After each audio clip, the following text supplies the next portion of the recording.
What's the single worst thing in football? Some would say VAR, some would say defenders buying free kicks when they feel one molecule of oxygen touch the back of their necks, others would say Dogden. But for me, there's one thing that has already completely altered the very fabric of football to a point where it's not even recognizable to the sport that we grew up watching. The City Football Group has today more than 2,000 employees and 1,500 football players. That's right, this right here is where it all started to go wrong. First time in Premier League history that a manager has left his job on New Year's Day. Top of the bomber clock morning to you. Edda, can you just slap a little bit of smoke coming out of here so it looks like I'm bad man? They call me Ade Sherlock Holmes when I asked them to call me Ade Sherlock Holmes.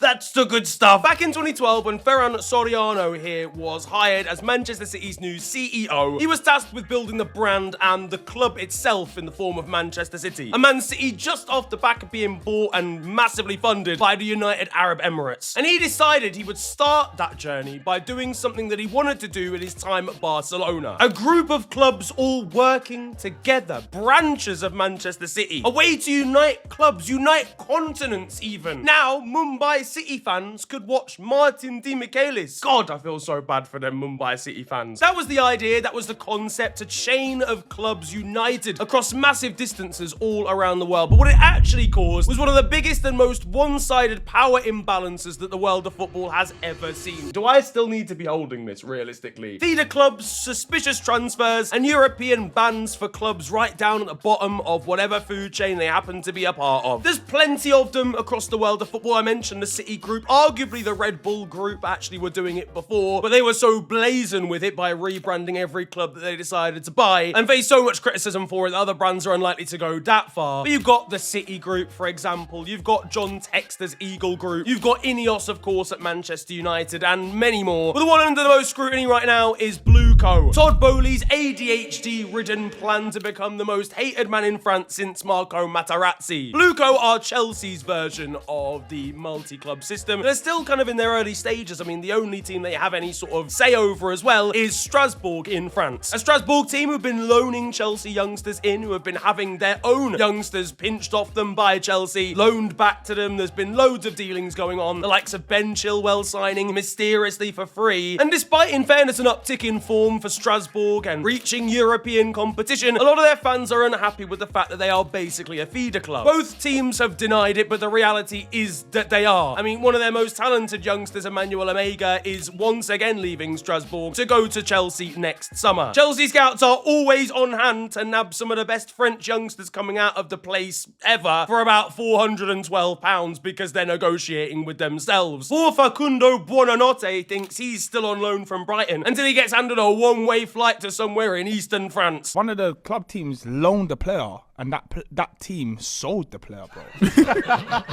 I said that some of these aren't as blazing, really, as like the Red Bull Group, for example, with Red Bull Salzburg, RB Leipzig, and versions in Brazil and Japan, but it's so obvious and easy to see through. Not helped by Chelsea's desire to just sign every young footballer in the world. Todd's getting vexed at his recruitment team when Fabrizio Romano hasn't tweeted about Chelsea in about 6 minutes. Sign some players! You know, French people riot at everything. Like, if you annoy them, it's gonna end badly. If a Deliveroo order is 10 minutes late over there, you can expect to arrive and see a Peugeot 206 upside down and on fire, let alone giving them a reason to protest, like taking away the very morals of a football club. And it's really sprung into even more scrutiny recently with the sacking of Enzo Maresca, which we're gonna get onto in a second, and the seeming replacement of Enzo with current Strasbourg manager Liam Rosenior. Now, Liam, in fairness, I've seen a lot of people questioning his CV and stuff, but he's done really well everywhere he's gone. He was really, really unfortunate to lose his job at Hull due to bad ownership after doing a really good job with them, and then he's gone to Strasbourg and built somewhat of a really cool legacy over there with a really young squad, only for that to be yoinked away because the bigger brother needs a new manager again. Todd Boehly, I'm sure, could be seen negotiating Liam's release fee late into the night with himself. Honestly, conversations between Chelsea and Strasbourg must be like a schizophrenic episode. Of course, he's a former Brighton player, by the way. Like, you genuinely couldn't make it up. Todd, I'm sure's on the way to deliver £127 million to the Seagulls after they somehow inserted a future manager add-on clause into a contract in 2016. But at least Blues fans have got a really, really creative and inventive chant for their potential new manager. Chelsea!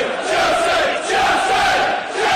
course, again, is ripping just another part out of Strasbourg that fans of the French club had got some level of affinity to. Consistently, whilst, they performed well last season, I think they finished 5th in Ligue 1 last year, which is great work for Strasbourg with one of the youngest squads in world football, let alone just in France. It was a really impressive effort with the likes of loanees from Chelsea like Andre Santos. As a Strasbourg fan, there's no point ever getting an affinity to any player because they're either on loan from Chelsea or if they end up being good enough, they will sign for Chelsea. Even your managers go in there, for fuck's sake. And then eventually, we've seen this before, you'll get the shit end of the stick where you then get all the players that Chelsea don't want. Ben Chilwell signing, in fairness, for free. But Strasbourg fans are going to be gutted when they realise that Alejandro Garnacho will be on loan at them next season. The guy can't even dribble past the fitness coach, in the warm-up beforehand. He's not even a defensive coach. This isn't even his domain. This man's supposed to be leading the bleep test and he's done Virgil van Dijk manoeuvres on you. Vitesse Arnhem fans, I'm sure, will be ready to comfort Strasbourg supporters after they had to deal with these Chelsea loanees for 11 years straight. Now, of course, the events of this week have led to Chelsea fans planning protests against their ownership. And I want to specify Clear Lake Capital. I know I've said Todd Bowley as jokes in this video a little bit, but Beded Egbali as well, who is one of the higher-ups as well, he's a co-owner, co-founder of Clear Lake Capital. He is arguably, well, no, not even arguably, he is actually the problem. Back in 2024, it was stressed that he didn't have the footballing knowledge to run a football club in the way that he's doing. 2024, this is not a new issue. If you ask him what his favorite footballer is, he'll tell you Dan Marino, Miami Dolphins, bro. They're signing players off FC career mode, fam. And I'm gonna talk about the overall structure in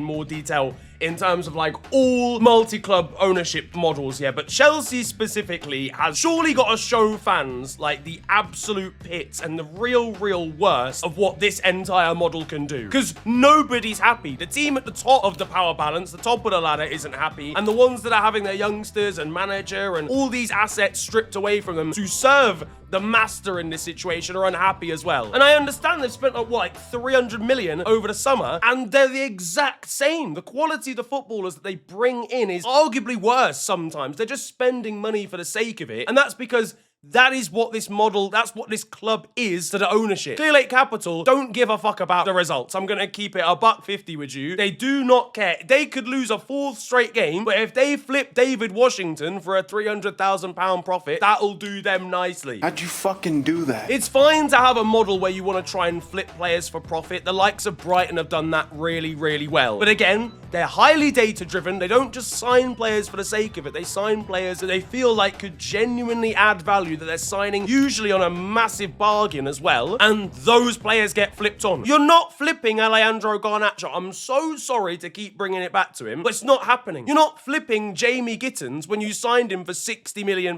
They've spent a crazy amount of money to end up with the exact same level of quality of squad and then haven't improved in areas where they need to. That has, of course, led to Enzo Maresca losing his job, which has exacerbated the situation even further for Chelsea supporters, because for the most part, they quite liked him. Not, he's not hero status there. It's not his fault. There were things that Enzo Maresca could have done a little bit better, like in-game management. I feel like his substitutions were a little bit weird a lot of the time. But generally speaking, I think, given the situation, given the fact that the guy defo doesn't get to, control transfers, I wouldn't even be surprised if there's players that he's being told to play every week as well. The amount of micromanagement and manipulation that comes from above him, I honestly think he's done about an 8 out of 10, especially given his lack of overall managerial experience. That's a tough football club to have to go into as your second job in management, only for him to go. Again, there's no stability at this football club. There's no stability under this business model, seemingly. And to be fair, Chelsea are actually somehow doing it even worse than everybody else is, because usually the team at the top of the ladder at least sees some level of benefits. They seem to be running the entire thing absolutely horrendously, to the point where Chelsea fans what do you even get excited about anymore? You sign a new player every 25 minutes, so there's no dopamine rush when you bring in a new signing, when the yellow bar comes up on Sky Sports News, when Fabrizio Romano tweets anything, you probably feel nothing. Results kind of don't matter, because regardless, the manager will get sacked at some point during the season. Why was Maurizio Pochettino sacked? Thomas Tuchel, at this point, the grass isn't always greener. Enzo Maresca, 3 weeks ago, was 3rd in the league and was attempting to charge down the likes of Arsenal and Manchester City. And I reckon what's happened is he's gone to Clear Lake, he's gone to the board and gone, I need a centre-back. I I need this in the window, I need that in January. They've said, nah, then he's left. That's it. You know, mutual, sort of mutual termination. And I think what I'm trying to say here is that, back in the day, right, if a club was managed badly, was owned bad, if the owners were doing a bad job of running the football club, it would only really affect that one football club, right? That it was problematic for, let's say, Chelsea back in, let's say in 04, this exact situation is happening. It's just Chelsea that are affected. It's just Chelsea fans. But now Strasbourg supporters have to deal with this bullshit as well. Over at Manchester United, Ineos cannot run a football club to save their lives. Manchester United has been a complete disaster since Sir Jim Ratcliffe took over, and it was unbelievably predictable because he did an absolute shit job at running Lausanne in Switzerland and OGC Nice in France. The most predictable outcome that could have possibly ever happened. And in fairness, whilst the Ineos group don't tend to trade players, certainly amongst themselves very often, you do still have it with a lot of other business models as well. I mean, the City group, if you're part of the City group, I'm gonna be so honest with you right now, you don't matter unless you're Manchester City. You are simply a device for marketing. You are simply a device for brand cohesion, and if you're good enough, you're simply a device to send players to Manchester City, or to loan players from Manchester City in the case of Girona, who had an amazing spark, had an amazing story, reaching the Champions League, and then completely fell off a cliff the next season because they just lost their best player in Savio, who'd already been to a club in France as part of the City group in the form of Troyes, had been their record signing, had never played a game for them before being loaned out to Girona, also part of the City group, and then sold to Manchester City, also part of the City group, obviously. If I'm a Troyes fan, what the fuck are we even doing? I wanted to see Savio play for my team. We signed him. It is categorically the most cancerous thing in football right now that is the multi-club system. Because as I've explained, and with the examples that I've shown, it only affects the smaller clubs, the clubs lower down the ladder. Obviously, again, you're having your best talent skipped off the top, right? And someone might argue you wouldn't have been able to even sign those players in the first place. And I kind of understand that. To a Strasbourg perspective, from the outside looking in, you might go, well, why are you complaining? You're doing well. This is the best Strasbourg have looked in ages. I think 15 years ago, they were in the 4th division because they went out of business. In essence, they were going through financial troubles, and now they find themselves in Europe. And whilst I understand that from a results perspective, it is a good thing. It doesn't last. You don't build any legacy with that football club. You just use it, drain it, and then it just kind of falls off again after. We've seen that so many times with multi-club assets almost. Pawns within the system that are being used for the club at the top of the food chain. If Strasbourg are still finishing top 5 in France in 5 years from now, then amazing. But I honestly think the chances are pretty slim, because anytime they'll get a team together that's good enough to do better than that, they'll just lose all their players to Chelsea again. It's happened so many times. I mean, how many examples do we have of players that have travelled between the two teams now? Obviously, Ben Chilwell went to Strasbourg. Matthijs Amugu was bought from Saint Etienne by Chelsea and then loaned. Mamadou Sarr left to go to Strasbourg. Ishe Samuel Smith, Mike Penders and Kendry Paez have gone out on loan, but then Emmanuel Omega, who's their talisman, has been bought in as well. Again, players that they would have grown an affinity to, they can only have occasionally, like Andre Santos, like Kendry Paez, like Mike Penders. And then it becomes the feeling around the football club. Like, again, for fans, right, football isn't just a results business. Like, I'm not gonna earn any of the money that my club earns from flipping a player on. Doesn't matter to my bank account. That's not going to have an impact. What I care about is big moments, winning trophies, big days out. If you're Strasbourg, yeah, cool, you qualify for Europe, but you don't have any sort of feeling for the club. You are literally just the little brother of somebody else. You're just being used there for players to just work their way through the system and get sold on to the next rung on the ladder. We've seen it even with Bournemouth and Lorient and their link. And they're not just, having an impact on the actual squad that you would like to grow an affinity to but can't, the manager you'd like to grow an affinity to but can't. It also then just affects the club in terms of what they've actually been able to do on the pitch anyway, and removing their successors. For example, Crystal Palace, part of the, the Eagle group that John Textor, he owns Lyon, Botafogo, and obviously Crystal Palace amongst others. Crystal Palace, of course, were banned from playing in the Europa League because Lyon were also playing in it, and they didn't file the paperwork in time necessary or make changes to their board structure early enough to be able to account for that. Basically, UEFA and FIFA have rules in place where two clubs owned by the same entity can't play in the same tournament, the same group of a continental competition, for fear that, match fixing or coercion could come into place, which I understand as a rule, as a law, but if every club's going to go down the route of multi-club ownership, then you're going to find issues pretty quickly. And that's what Crystal Palace did. They didn't do their emails in time, and they had to play in the Conference League instead. after winning the first major trophy of their entire history, they weren't even able to take their prize home. And the same happened with Irish side Drogheda, who were owned by the same ownership group that owned Silkeborg, a side I think in Denmark. They were just kicked out of European competition altogether. They were supposed to play in the Conference League after their success and triumph in Ireland, but were banned because the Danish side were already there. So their fans, their players miss out on the possibility of playing European football, and the club misses out on prize money too, just because their ownership owns somebody else. And that situation is, again, always only ever gonna hurt the small team. You're not gonna see John Textor pull Lyon out of European football so that he can put Crystal Palace in there. You're not gonna see Manchester City's ownership pull Man City out of the Champions League so that Girona can qualify, or Troyes, or Palermo if they get into the top flight of Italian football again. It's only ever gonna affect the small team, and that's what pisses me off. And the problem is, it's too far gone. There's already so many of these collectives. I mean, why the fuck does Bournemouth need to be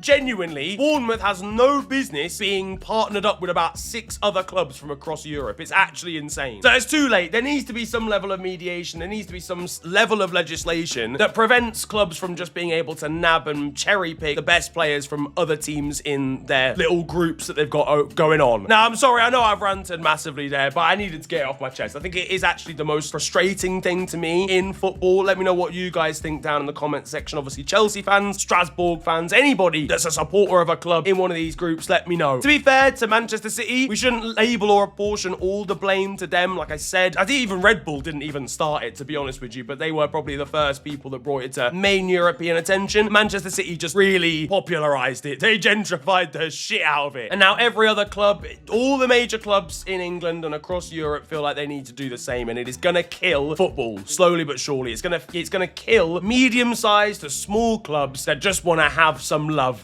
for their own players. That though is going to wrap up today's video. I hope you have enjoyed it. Let's try and hit 6,000 likes on this one. It really does help me out. Just making sure you guys still see it in the algorithm on YouTube when you click on your homepage. And of course, make sure to subscribe to the channel so you don't miss any future content. You can also follow me on social media. It is at officialfng on Twitter and on Insta. But it's been a pleasure ranting at you guys today. Hope you had a great New Year's. Ladies and gentlemen, let's fucking slap up 2026. It's gonna be a good one. I will see you later. Adios.